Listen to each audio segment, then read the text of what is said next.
Hi, my name is Dario, and in December of 2025, I started to feel weird. First things I felt were pressure in the forehead, tingling, waves of heat moving through the body, energetic surges, altered perception, and a growing sensitivity, things I could not explain. In that period, I was going through a decalcification and detoxification supplement protocol of my salivary glands using vitamin D3, Lugol's iodine 5%, plus other supplements. So I started researching those symptoms. I searched online obsessively, trying to understand what kind of process could produce all those symptoms together. Again and again, the same concept kept appearing: Kundalini awakening. What struck me immediately was how closely the descriptions matched what I was feeling: the forehead pressure, the energy moving through the body, the heat, the shifts in perception, the sensitivity, the sense that something inside me was waking up.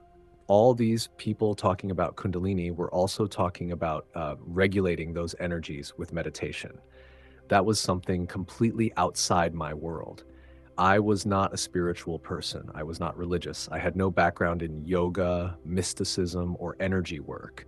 I did not even really know what meditation was. I thought it was sitting in silence and thinking about a problem to focus and fix it. So when I decided to try it, it was almost like an experiment. That first meditation changed everything.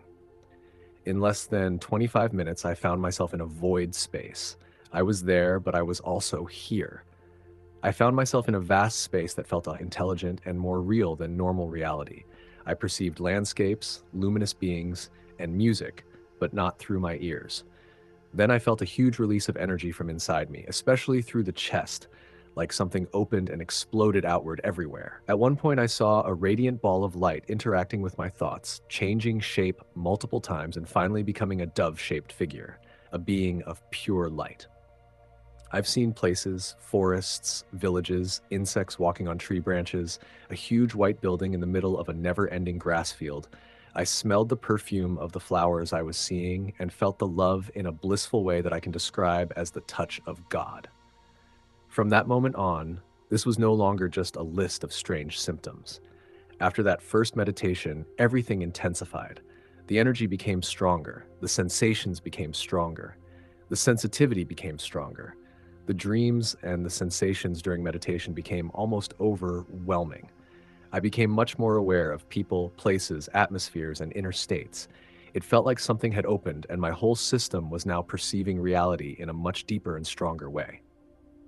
That phase lasted around 5 months. 5 months of vomiting, of grounding for hours, of being unable to walk out of my house for hours because of the energy flowing, then the spontaneous movements, the kriyas, the sensation of your body being touched, manipulated, healed from outside like in a surgery.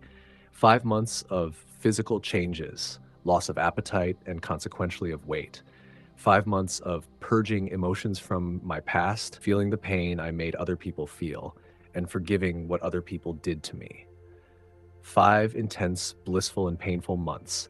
5 months in which I risked losing my mind, sometimes feeling as the center of the whole universe, like the others were just all NPCs, and this world was made for me, to feeling total empathy and connection to the others. That anything bad happening to anyone would make me feel so bad that I had to avoid anything online or hear any story of injustice or suffering. During those months, I researched like a madman.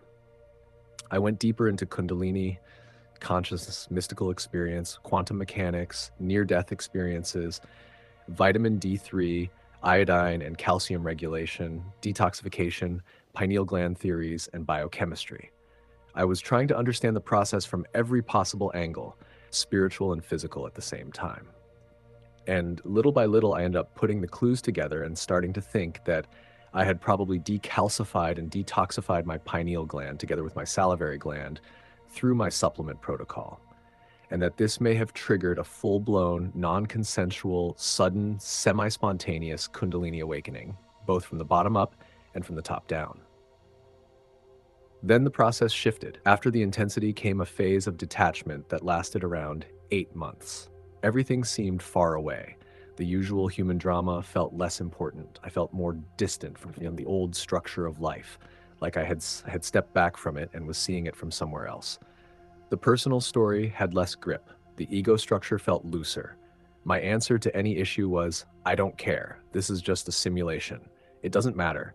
Nothing matters. Maybe we should end this simulation fast because whatever we had to do in this life experience, we fucked it up, and you can fix what is broken, but you can't unfuck what has been fucked already. The emotional patterns did not dominate me in the same way. It was like a space had opened between me and the normal compulsions of life.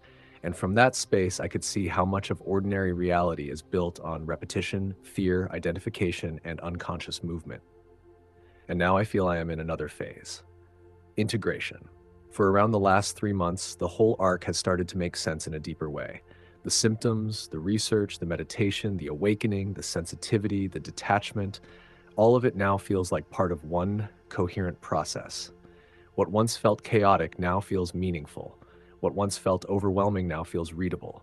I can see more clearly how one phase led into the next and how each stage had its role. It feels less like something happening to me randomly and more like something moving through me with its own intelligence and sequence. And my idea now is that we live in a universe filled with love, in a reality where time is not what we think it is, where consciousness is eternal, and where we chose to live this lifetime to learn something. E- Even the bad, the evil, and the suffering are part of this experience, because without them, there would be nothing to face, nothing to understand, nothing to learn. So, what I understood is that we need to live this life as well as we can. Whatever we do, we should try to do it fully, truthfully, and as best as possible, with authenticity, being our real self, not just playing a role. What I also came to feel is that reality is far less solid and fixed than we are taught to believe. It feels more like an energetic field shaped by consciousness, intention, perception, and inner state than just a mechanical world made of dead matter.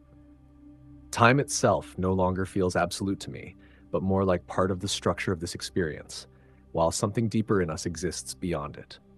I think free will is real, and that this life is not just random chaos, but a kind of living test, an escape room for the soul, where what matters is not perfection, but awakening, honesty, and the choices we make when nobody is watching. Karma, in that sense, seems tied less to the body and more to the energy of who we are, to what we cultivate inside ourselves through truth, love, guilt, forgiveness, fear, courage, and intention.